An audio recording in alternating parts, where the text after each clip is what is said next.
Ma'asyiral muslimin wal muslimat rahimakumullah. Berikutnya kita akan membahas tentang masalah ar-ru'yah as-shadiqah, yaitu mimpi yang benar dari Nabi Ibrahim alaihissalam. Adapun masalah mimpi itu tergantung siapa yang mimpi. Ya betul, mimpiku, mimpi saya, mimpi Anda, dan mimpi-mimpi kita semua memang termasuk adghasu ahlam, termasuk daya hayal yang kita hayalkan di siang hari, atau yang kita idam-idamkan di siang hari sehingga menjadi mimpi. Karena mimpi-mimpi kita itu hanyalah merupakan refleksi hayalan dan waswasa belaka. Lain halnya dengan mimpi-mimpi para nabi, para wali, dan para urafa. Tidak ada hayalan dan angan-angan kosong di dalam diri atau nafs mereka. Yang ada hanyalah realita, al-waqi'iyat, dan hakikat.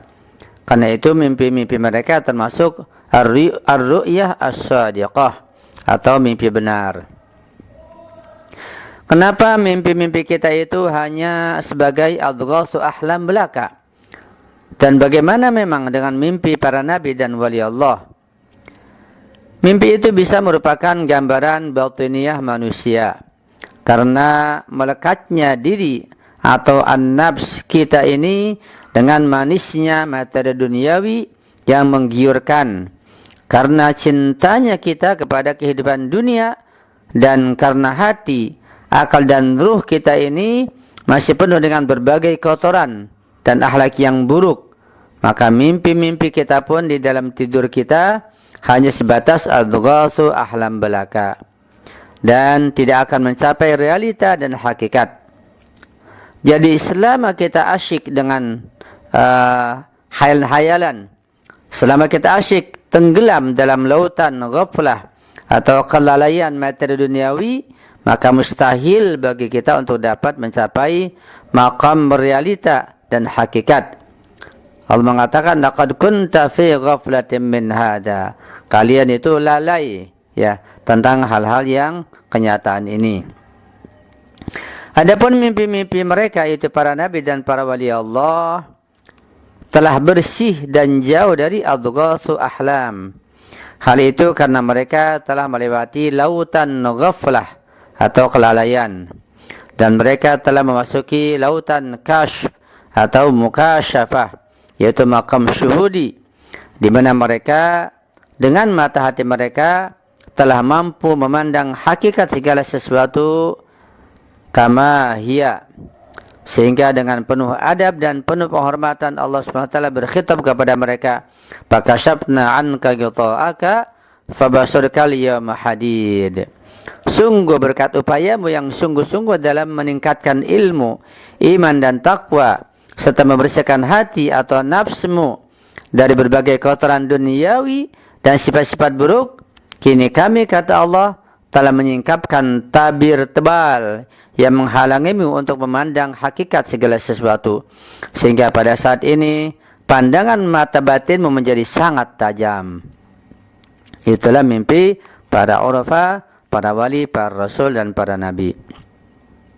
Nah, dengan tersingkapnya tabir tebal tersebut, maka mereka, yaitu para nabi dan para wali Allah, mampu melihat hakikat segala sesuatu dalam keadaan yang sebenarnya, yaitu kama hiya, sekalipun di dalam mimpi-mimpi mereka.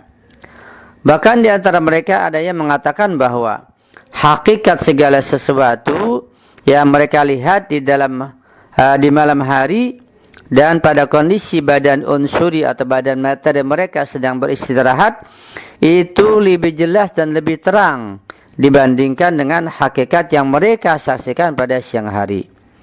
Dan ilmu-ilmu ilahi yang mereka peroleh pada kondisi seperti itu ketika istirahat di malam hari, itu lebih banyak dan lebih tajam dibandingkan dengan ilmu-ilmu ilahi yang mereka peroleh pada siang hari, yaitu ketika mereka berada di alam kasrah atau di alam materi.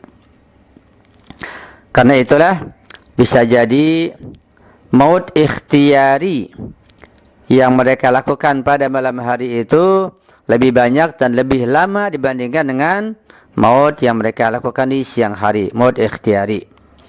Apabila manusia biasa atau manusia bukan ma'asum, seperti Ayatullah Syekh Bejaz saja misalnya, Qudisa Sirruh, sebagaimana kesaksian Imam Khomeini radhiyallahu ta'ala an, mampu melakukan maut ikhtiyari, tentu lebih aula, lebih utama dengan para nabi dan para ma'asumin alaihissalam.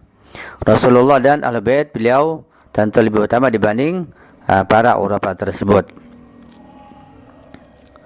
Ya, karena itu jangan sekali-kali kita melakukan analogi atas mimpi-mimpi kita dengan yang sangat suka dengan kotoran materi duniawi ini dengan mimpi-mimpi para nabi, termasuk Nabi Ibrahim alaihissalam dan mimpi-mimpi para ma'asumin alaihissalam dan juga para urafa.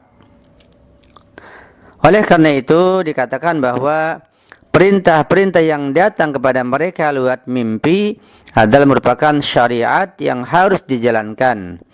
Karena perintah-perintah itu datangnya dari Allah Subhanahu wa ta'ala. Sementara berbagai peristiwa yang kita alami dan kita rasakan di dalam mimpi-mimpi kita tidak memiliki nilai ilahiyah sama sekali. Lantaran hati atau nafsu kita ini masih penuh dengan berbagai penyakit hati dan kotoran duniawi. Selama akal dan hati atau nafsu kita ini masih lebih suka kepada wanita yang hidungnya mancung dan kulitnya putih, masih lebih senang kepada rumah dan gedung yang megah, masih suka kepada mobil yang mahal dan mewah, halaman dan tanah yang luas, makanan dan minuman yang enak dan lezat, dompet atau ATP yang penuh dengan dolar dan uang, dan berbagai kenikmatan dunia lainnya, maka kita tidak akan pernah merasakan kelezatan dan kenikmatan apa yang kita lihat dan yang kita rasakan di dalam mimpi.